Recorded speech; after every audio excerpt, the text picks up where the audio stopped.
Assalamualaikum warahmatullahi wabarakatuh. Perkenalkan, saya Banar Samsa dengan NIM 2402111076. Pada kesempatan ini saya akan menjelaskan komunikasi antarpersona bab 8, yaitu etika komunikasi interpersonal. Dari yang pertama ada pengertian etika. Etika adalah aturan pedoman perilaku yang digunakan seorang dalam bertindak.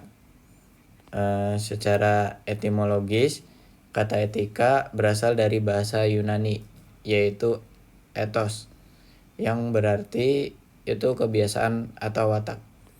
Etika berfungsi sebagai ilmu normatif, yang artinya mengajarkan bagaimana seseorang harus bertindak baik atau buruk.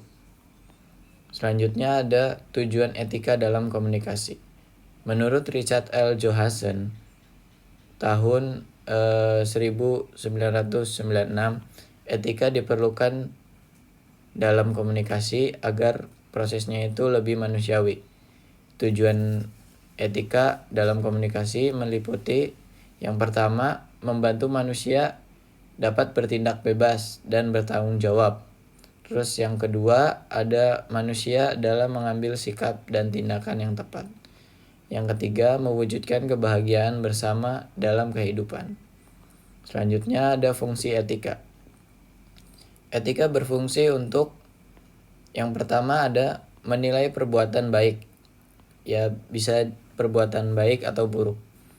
Yang kedua, menentukan dan menetapkan norma untuk berperilaku. Yang keempat, ada jenis-jenis etika. Berbagai bentuk etika berdasarkan bidangnya. Yang pertama, ada etika algedonsik, yaitu fokus pada kesenangan dan penderitaan. Yang kedua, etika bisnis, terkait dunia perdagangan. Yang ketiga, ada etika pendidikan, itu berkaitan dengan dunia pendidikan. Yang keempat, etika hedonistik, fokus pada kesenangan. Yang kelima, ada etika humanistik, menekan norma dalam hubungan antar manusia atau bangsa. Yang keenam, ada etika idealistik. Etika idealistik berdasarkan teori dari psikologi dan filsafat. Yang ketujuh, ada etika materialistik, yaitu menekan pada aspek materi. Yang kedelapan, etika epikureanisme, yaitu senada dengan etika idealistik, berakar pada kebahagiaan. Selanjutnya ada cakupan etika. Cakupan etika sendiri ada dua. Yang pertama ada etika umum dan etika khusus. Etika umum sendiri membahas prinsip dasar perilaku etis secara umum. Yang kedua ada etika khusus. Etika dalam bidang khusus, misalnya profesi, media, dan lain-lain. Selanjutnya ada aliran etika. Yang pertama ada etika egoisme. Etika egoisme sendiri baik jika menguntungkan diri sendiri. Yang kedua ada etika utilitarianisme, baik jika berdampak bagi banyak orang. Selanjutnya ada etika sosial dan budaya. Yang pertama itu etika sosial. Etika sosial sendiri yaitu nilai dan norma dalam kehidupan bermasyarakat. Contohnya, menunduk saat melewati orang tua, meminta izin kepada orang tua, menghargai agama. Terus yang kedua ada etika budaya.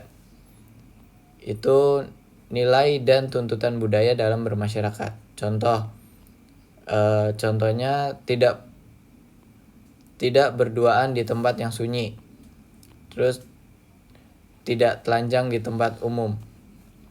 Terus selanjutnya ada dilema etika. Dilema etika terjadi saat kita harus memilih antara dua pilihan atau sama-sama baik atau sama-sama buruk. Berbeda dengan pelanggaran etika.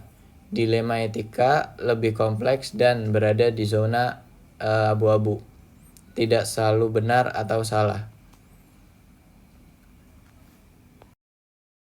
Lalu selanjutnya, etika komunikasi interpersonal.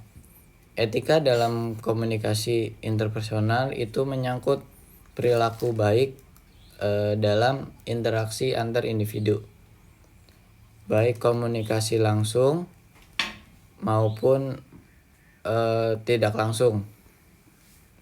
Tidak semua harus mengikuti norma sosial dan sopan santun. Prinsip utama etika. Yang pertama ada hormati nilai sosial budaya setempat. Terus yang kedua, ikuti aturan dan tata tertib yang sudah disepakati. Yang ketiga, jaga sopan santun dan berbudi pekerti.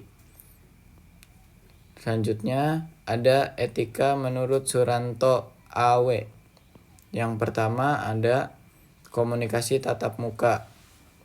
Yang kedua, etika via telepon atau SMS. Yang ketiga, etika saat kita menyapa. Terus yang kelima, etika saat kita menggunakan sosial media. Yang